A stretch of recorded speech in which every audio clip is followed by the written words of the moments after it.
again. So this is our exercise that we wanted to talk about. It's to facilitate or host an empathy circle this week, and there's the beginning of an exercise here. On the Mondays, I'm meeting with Ingrid, who's from the Monday team. We meet about an hour before the group. We want to start working on developing the video, an introductory video on how to do an empathy circle. So right now we have on the website how to host an empathy circle. So there's a web page, that kind of explains it. And you can click through, and actually you can click through and go to the site, and there's the instructions, on a web page on how to take part in an empathy circle. And then there's also a how-to basic empathy circle guide. This is something, a PDF that you can print. So you can take this, and it gives kind of a very minimal introduction just to get you going on facilitating an empathy circle. So these are sort of the two pieces of introductory material that we have. And so what I want to start doing is for all the different teams that we have homework where each person during the week can host and facilitate their own empathy circle during the week with family, friends, community, and then report back next week, like, how did it go? What were the struggles? What were the successes? And just share back the experience. And we're going to gather that to help create the next level of the introduction to the empathy circle training, which would be a slide deck on how to do it. And then we want to take that slide deck and turn it into a sample video. So we can just share this video with people to explain and give samples on real easy introduction on how to do it. So doing this homework is kind of gathering insights and experiences that what is material that would help you in teaching or introducing others to take part in an empathy circle. So with that, you can also see it in the toolkit. If you go to the toolkit, we have the toolkit exercises toolkit. Scroll down to facilitate empathy circle, and there's the resources that you can, for starting doing your own empathy circle for hosting it. So what we want to do now is thinking in terms of the assignment for during the week holding that empathy circle. What questions, concerns, ideas do you have about doing it? Different things that came up was like, well, how do you introduce it? What questions could it be around the question, that you have, or just, whatever. We can just talk about whatever comes up. So with that, Celia, if you want to start, and Select, do you want to speak to, and we'll just start kind of a discussion. Okay, Varsha? Yes. Well, the first thing that when you just mentioned those things, Edwin, I saw us on bikes and with ties and our binders under us. I thought, oh gosh, no, we're not those. We're not going out in the streets and preach. Okay. On the other hand, how do we reach people? How do we make them known that this skill is learnable and is even at easy hands? Do you want to reflect, or are we just continuing talking? Oh, no. Yes, reflection. Oh, I thought this is something different. I thought this is not like, I thought you are like explaining. Just chatting. I was noting. Okay, anyways. So, when you heard me ask those questions about empathy, how to hold and how to introduce and how to set the context, the first sentence that you spoke, your voice was not clear, so I could not I could not hear your feelings, like the feelings that you named. Okay. Yeah, I got a little fun, but also oh no feeling like not going to do Jehovah Witness work, it's like or Kind of sympathy? Kind of Huh? sympathy? Kind of sympathy? I'm sorry? Kind of sympathy, you mean? Uh, I don't know what it was. It was like the image that came, and I thought, yeah, how are we gonna do that? And that is the closest image as what we know how people introduce a new idea to the masses, to go out there. Besides using internet or social media. So yeah, so I'm kind of okay. That I know I don't want to do. That not that way. So how then? Yeah, and my first feeling is we have to dive into ourselves and feel what the empathy brings us, what it brings us to our life, what it does to us. Is it and yeah, you mentioned you don't think it's doable with people you don't know, but it's doable on a small scale, I think. Yeah. I kind of get it a little bit, but not everything what you said. So when you heard me ask those questions, how do we do that and all, you started like thinking, oh no, like how do we do that? Like the closest, and how do we do it at a personal level? And you also started thinking about the solution, right? This is what I heard. Yeah. And yeah, how do we reach people and convince people that this skill is learnable? But my question was not convincing people, but just bringing that in front of people. Oh, this exists. This is a thing. People don't know this is a thing. Like, my friends. Right. Yeah. And I can, of course, the empathy tent is a real fabulous thing because that's really concrete and you just put it there and people can get curious or not. But other than that, how do you create a circle even with one person? How can you start that out with people? Yeah, so empathy tent is a concrete thing, but if you don't have a concrete empathy tent, how do you even hold a circle with this one person? Yeah. If I do successfully with my husband, then probably I will know I can do it with others, Okay. Yeah. That is something. Yeah. All right, I feel heard. Yeah. Oh, my turn. I'm so, I don't know what to talk.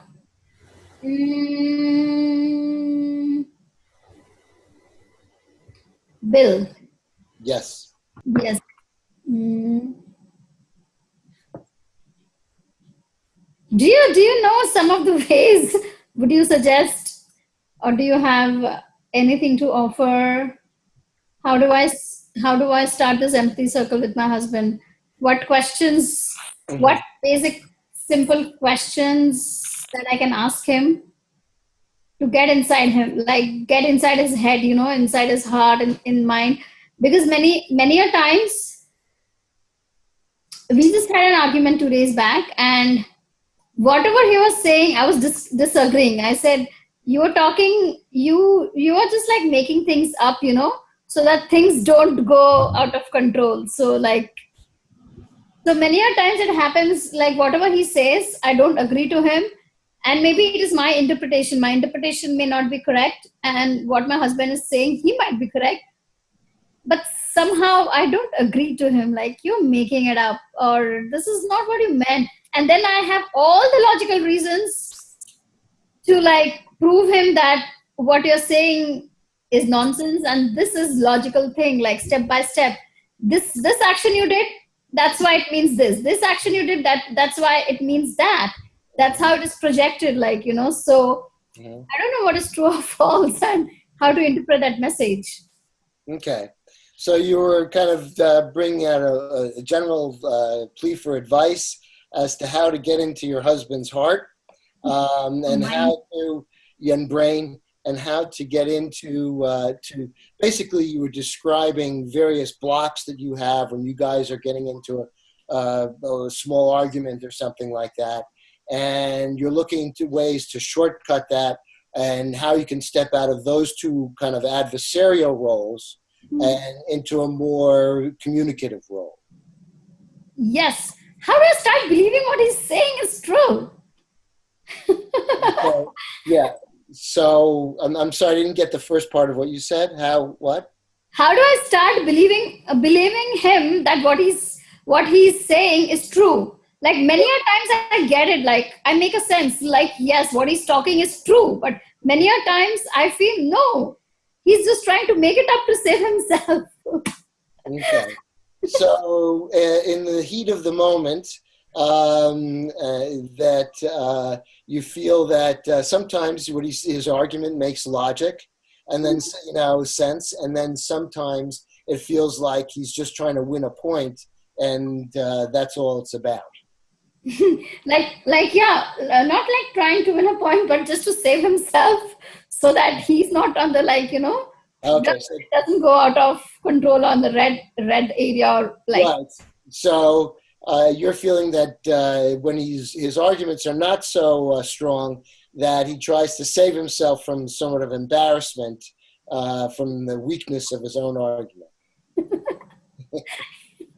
Yeah. So how do I get to know? How do I really believe him? Okay, sometimes I don't get convinced. So Right. convincing. So the question is, what's real? When is he playing? When is he real? And how can you make a more? It feels to me like you're trying to make a more solid connection. Yeah. Yes. Mm-hmm. How do I do that? You want to know how to do that. Yeah. Mm-hmm. You have any answer? Oh, so now you're asking for advice. You're setting me up here. Maybe to the entire group, whatever, maybe after this reflective listening, but I really need an answer to this. Okay. All right. So you really want to put it out to the group, and you're really looking for advice and for anything that people can then. Yes. Yeah. Put out. You'd appreciate that. Open circle. Right. So you're looking for advice is not a block in this case. Yeah. Okay. That's about it. I feel heard. Good. Okay. Okay. All right. Whoa. All right.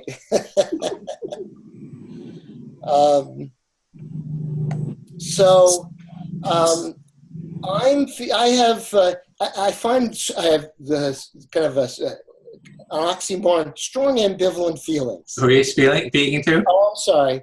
I'm speeding up. All right, I'm here. Thank you, Peter. I have strong ambivalent feelings, even though that might be an oxymoron. I'm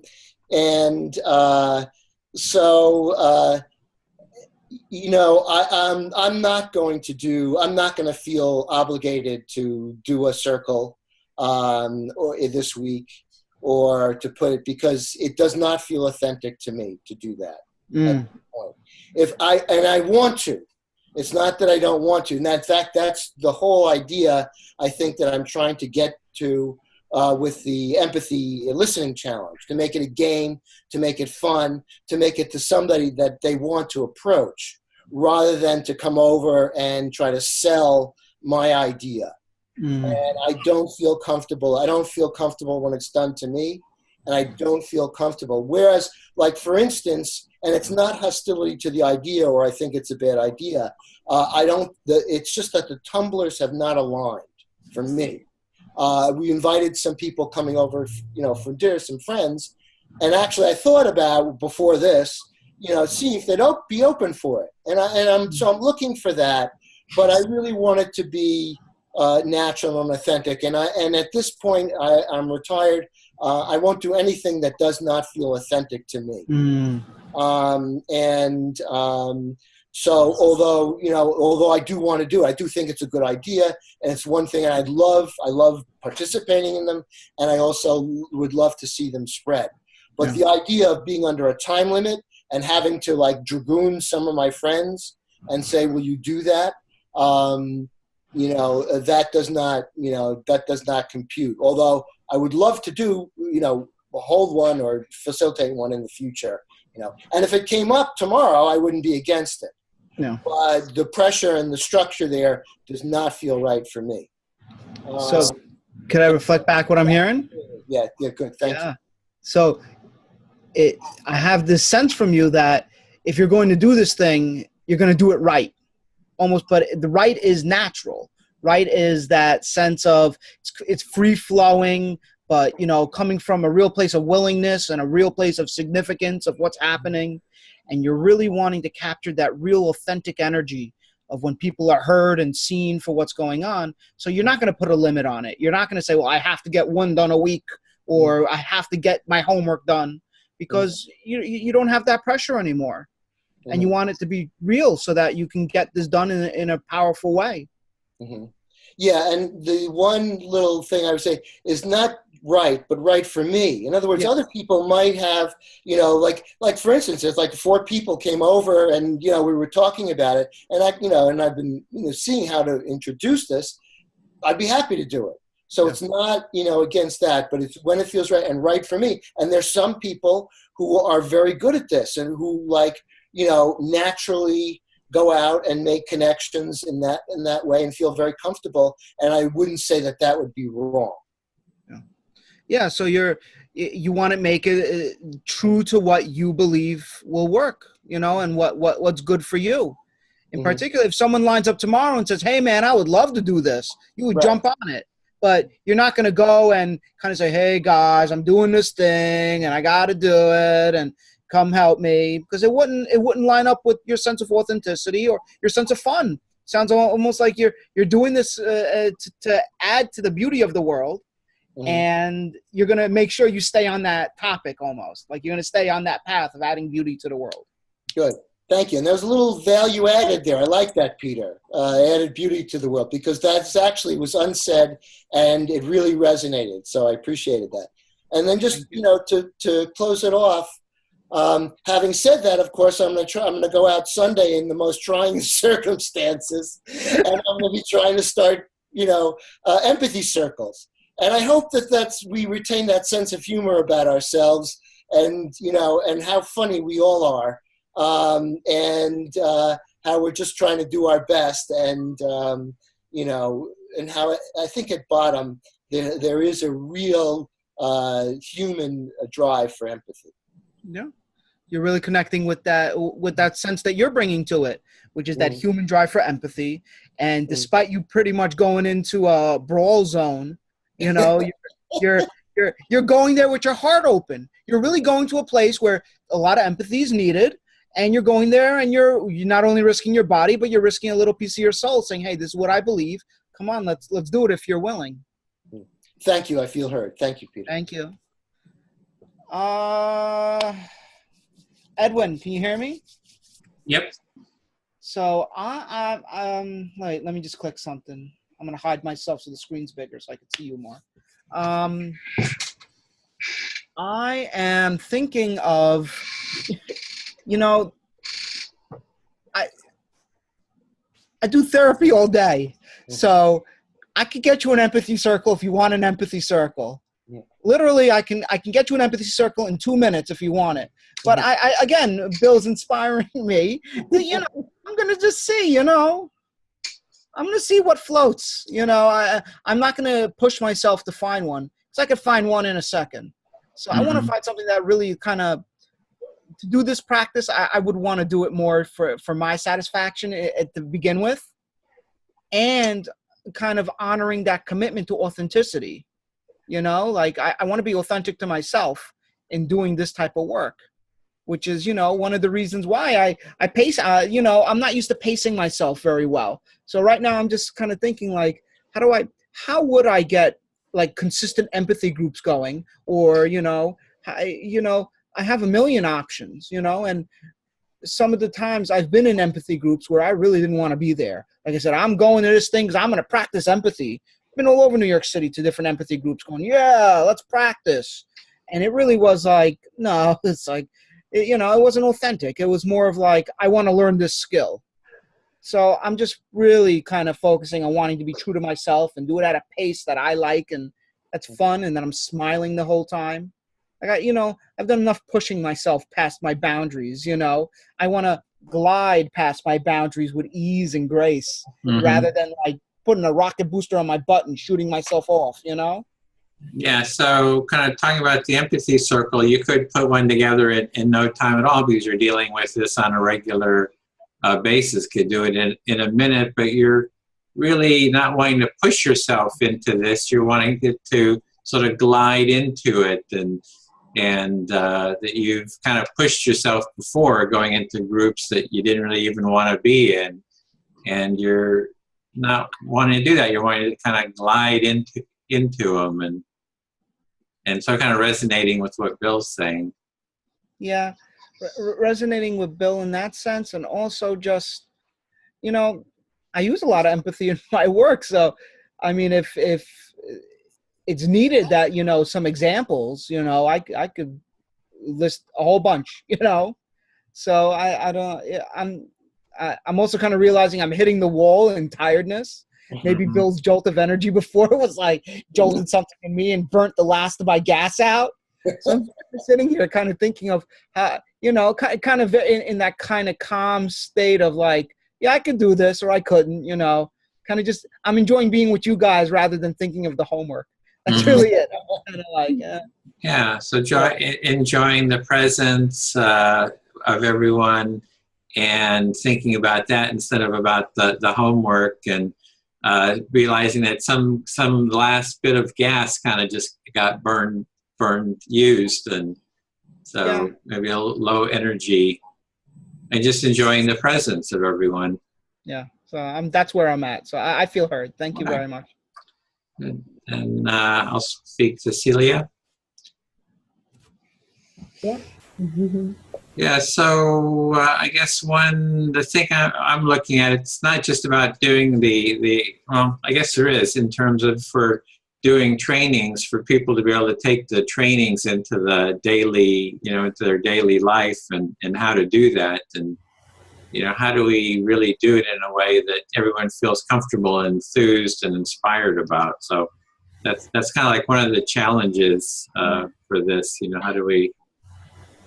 Like the big question comes up, like how to present that to people that they can do it, that they can take it in their daily life and even try it.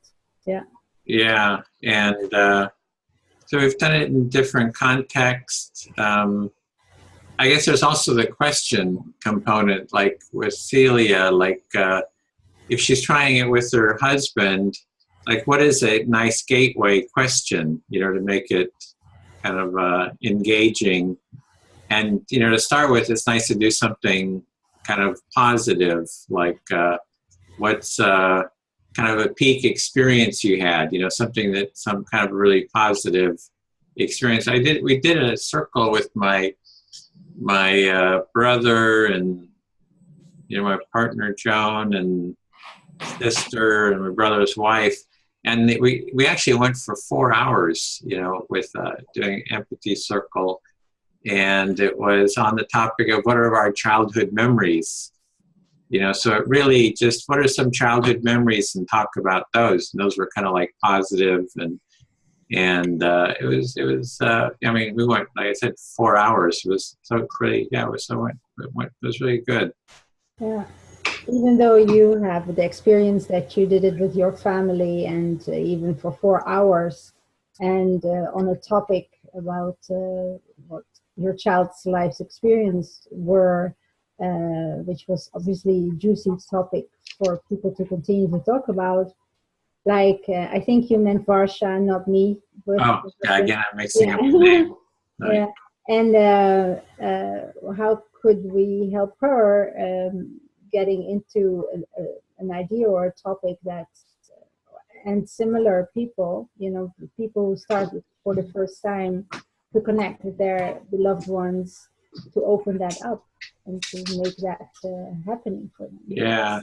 If when Barack Obama was in office, if he would have done some empathy circles in the Oval Office, then everybody would be wanting it. You know, it's like it'd be kind of a thing that everybody would be kind of wanting. So, You also fight the fact that it's not known and it's not a thing yet in society. So people look at it weird and with weird eyes. And if Barack would have done it, or anybody in office, or Trump, Trump, yeah. So I just trying to kind of think of how to do it as an exercise. One part of it is how do we kind of get it out there, make it a thing, make it something that people want to do and want to learn. And then the other is kind of how to do it, and also to gather those insights for the video. I think that's part of it, is we could put that into the video too, like, hey, why would you want to do this? You know, it's like, here's some reasons. This is, I guess another thing is I was looking at the fears as a topic, because we're all kind of like consumed with fears. Society is consumed with fears. So that's why I was starting that fear group on Wednesdays, to dig into meeting our fears, you know. So maybe that's, I guess I'm just kind of trying to, just kind of brainstorming here, like how to kind of go forward.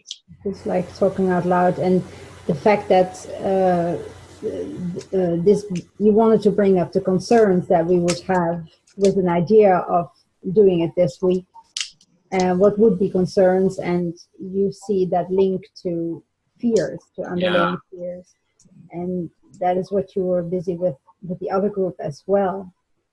And and then just that what like Peter and Bill are saying about wanting it to feel authentic. So it's actually, the question is, how might we have a design question? How might we make this authentic to address people's needs for authenticity?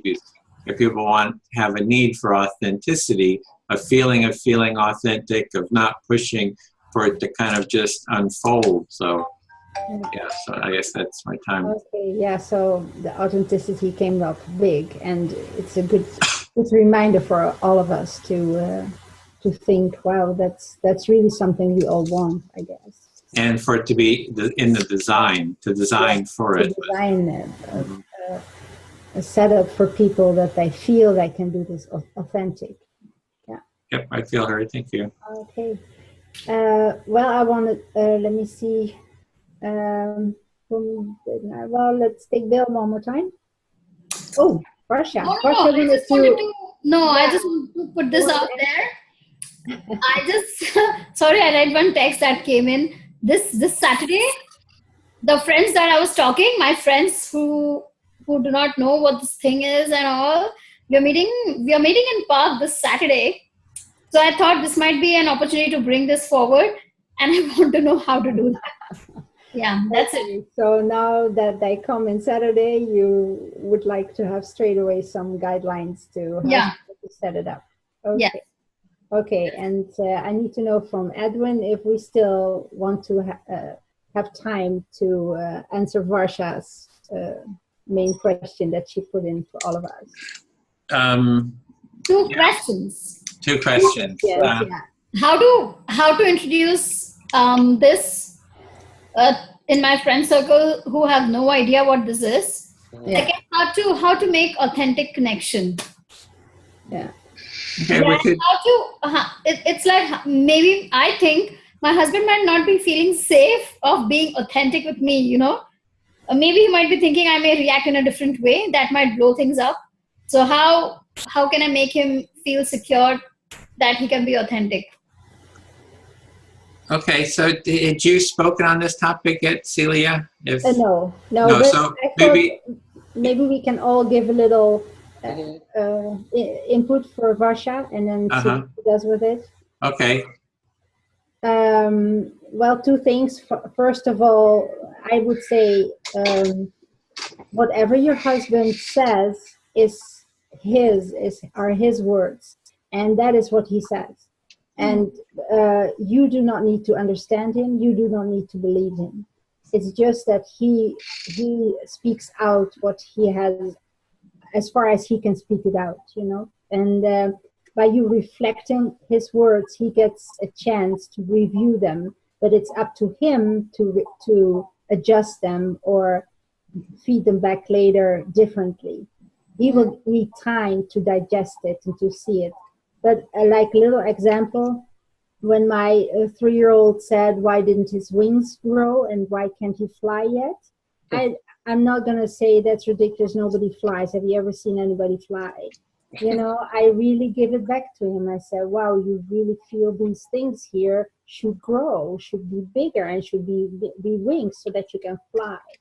So that is all you need to do. You give them back what they say. So that's for you, to help you to do it. And the second one is how to start with the family. What I would do is, first of all, have a nice meal with a meal. And I guess you guys are good at that. So while you guys have a meal, introducing it or saying like, instead of just chatting about something, I would suggest we could take some topics. Like I have here this topic of your childhood or whatever, you know, you come up with that list that Miller gave was a nice list. You can pick out some of those. And we all could, by every one after the other, talk about it. And then we can see if the other person is done, and one of us can say something back to him or her what they heard they said. But I think for the first time, what I would do is I would just let everybody chat a first round and just speak out, just express themselves, and then and I think then that would give the confidence that your words are heard. That, and you can say 5 minutes or something. Okay, my turn. No. I was just like saying, so no reflection, right? Just allow them to speak. That's what I would do in a first round, and then you can say after that. If they want another round with another topic, or how it was, and you can say you learned reflective listening, and that means that the one person tries to give back to the other person the words that they said and the feelings they have. Yeah, if they're up for that. But I would start with just expressing. If this is the first time. Okay, so what you suggested was like second round, maybe we can do reflective listening. Yeah. Okay. If that feels like that. If they say, wow, that was good, let's do something more. What shall we talk about next? And Okay. But maybe the others have different inputs. I hope for my peers here. Okay. I'm just like wondering, like reflecting back with my husband. I don't feel like natural. Like when my husband says something to reflect back, I don't feel it natural to reflect back what he said. You know what I mean? Like we are doing here intentionally reflecting, listening. But in a real world, I don't feel it natural, you know? I feel it very awkward. Yeah, you can take the gist out of it. What is the gist that he wants to say? One sentence, one word, so you feel it's this or that, and that's it. You need to I think this might be helpful, yes. repeat all these words, no. Can you say more about it doesn't feel natural? Like what I'm hearing is you're just reflecting back, or even doing mutual empathic listening with him doesn't feel natural, and it just there's sort of a block to doing it. Can you say more about that? Yes, I mean, it. When I do this reflective listening, like intentional, like we do it now, I feel it's a block, and the conversation, like the thoughts and the emotions that's flowing during a conversation, it obstructs. So like when I was there in Takuma Park in Maryland, I was like talking to my housemate, Airbnb housemate. So we're just talking. It just came up like it doesn't seem natural. It was on the same day we had this, Skype thing. So it doesn't feel natural, honestly. So we were just talking, and she also mentioned the same thing. Maybe you can just ask question. Oh, I didn't understand what you. Oh, this is. Oh, this is what you meant. If I've understood well, rather than reflecting the whole thing, just kind of reciprocate in a way that it doesn't look like reflective listening. Maybe I can ask question. Oh, this is what you meant. Oh, interesting. This is nice thing for me. I've never heard about this, or something like that. But not the reflective listening we are doing here in the group. Yeah, Bill's got something. Or? I have two quick things. With your husband in dealing with that, it feels to me that there's somewhat of a power struggle that goes on. And so that to defuse that, I think whether you either explain the simple rules or you probably already have, and then say, hey, you pick the time. Let him take some control and pick the time when he feels ready. And then, because, you're more confident and you have more practice in it. So therefore, when he feels ready, and then try maybe picking something like a topic that's not so charged, like a movie you just saw, or or a sporting event, or a dance, or something like that, where you would just have that conversation. The other one is I certainly want to. In my, so it came out, be authentic, don't force people to do things.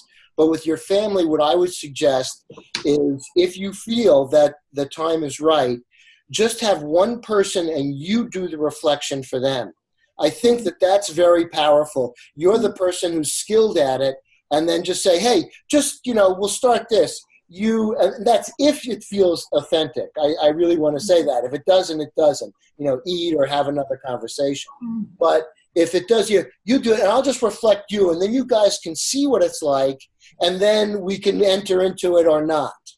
And so that's a way, because I think that once people really feel that heard, that is the thing that makes them want to do it. And I think that you would be the best person because you've been trained the most in that situation, rather than saying, oh, these are the rules, and have people kind of hit and miss with it. That's my advice. Thank you. I mean, Varsha, could I just offer you some advice? Oh, I asked myself. I just want to make it clear. So I like the saying that the perfect is the enemy of the good, and I want you just to really enjoy trying to connect with your friends, and your husband, putting it like, oh God, it didn't work. It's not like, your husband's going to crumple up and die, just let really let it come from your heart. Let it flow. You'll see an opportunity coming, and you'll go, oh, and you'll be able to reflect back and just feel how the conversation feels differently. Even last week we kind of practiced having a whole bunch of empathy and then throwing a question or two in. And question or two didn't really change the level of empathy. It kind of made it better. So, it's just noticing how your own body feels when you do the empathetic reflection and how you think the conversation's going.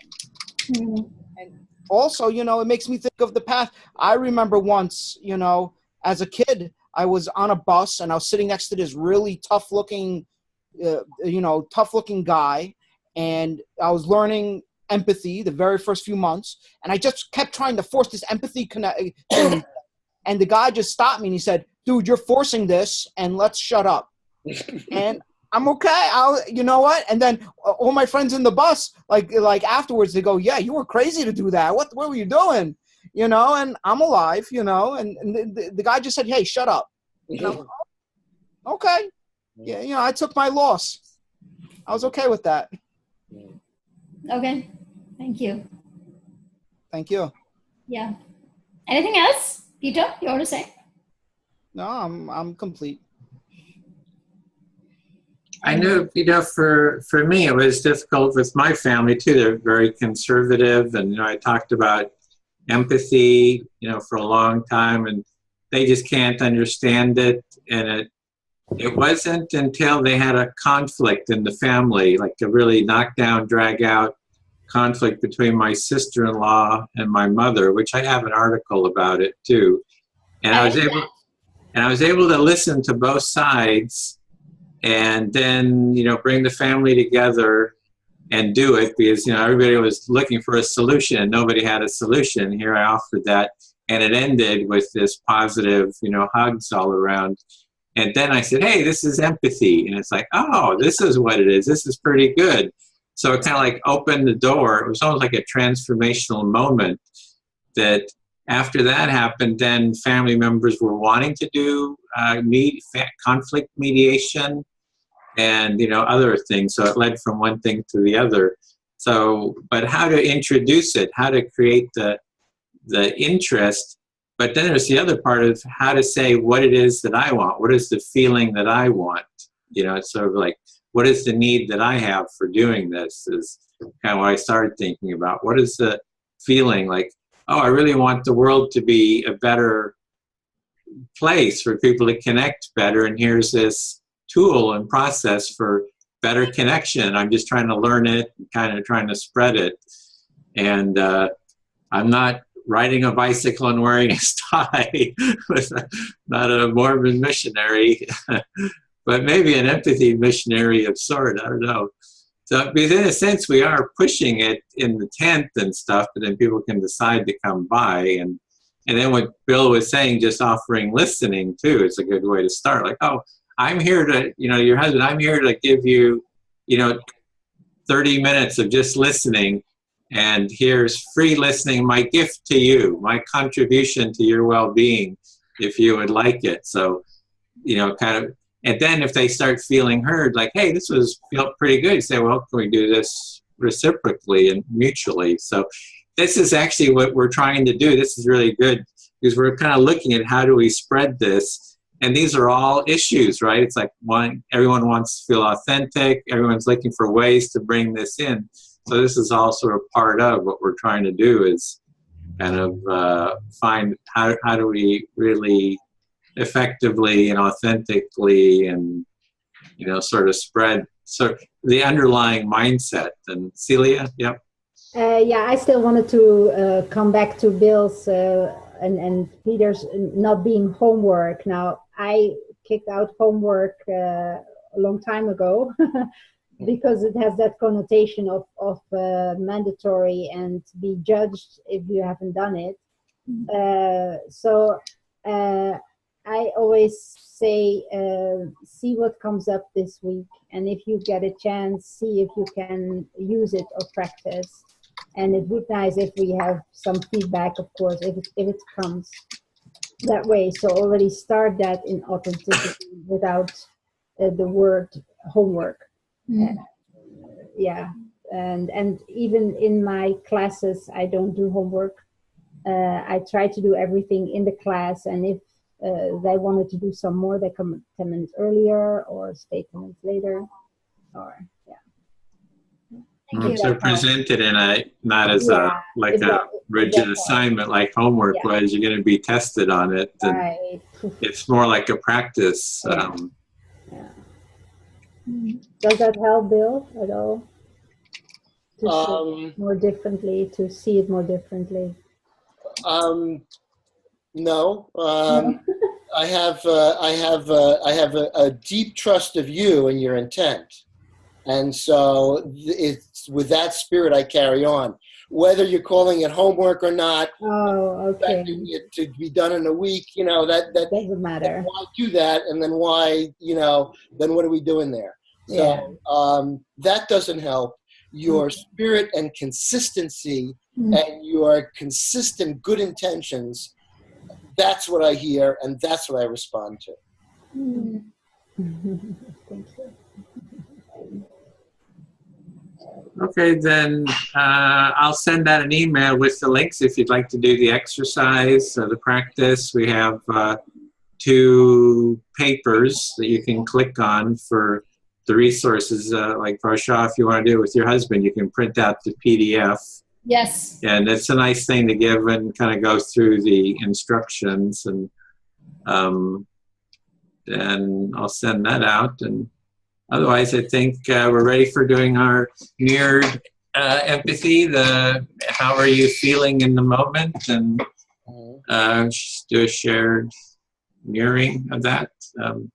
I'm feeling spacious. Ooh. There's a sound to it. Ooh. Oh, this is great. This is on. This is recorded. Yeah, I know. You're gonna blackmail us all after. Bill, do you want to go? Oh, sure. I'm feeling like I'm swimming through. Swimming through. Thank you. Varsha? I'm trying to save myself from drowning. Like, I want to come up like in the water, like, because I think I have some safeguard. I've got some safeguard for empathy, because next week I'm doing some workshop on like empathy, and the theme is identity and empathy in the connecting.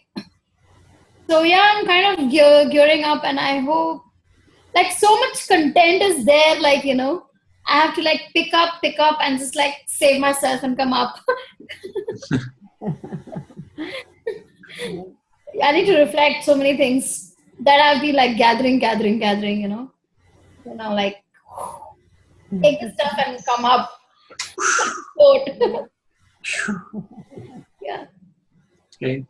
Celia? Yeah. Well, I also got the feeling of water, but more like floating, like, okay, I let myself float on it. There's so much richness below, and I don't need to see everything down there. I'm just trying to float and see where it brings me. Yeah. Okay. Peter? And I'll finish with another type of water. I'm just feeling like, whew, I'm done. I'm ready for my third wave, you know, my third wave of energy. I want to go play with my nephew. Okay. Well, okay, with that, we had our intention, fostering empathy in the group, and now we're going to take it out with us with our nephews and to our parties and with our guests and to the larger world, blowing our intention out into the world. I'll put that out so it doesn't smoke. So next week. Alrighty.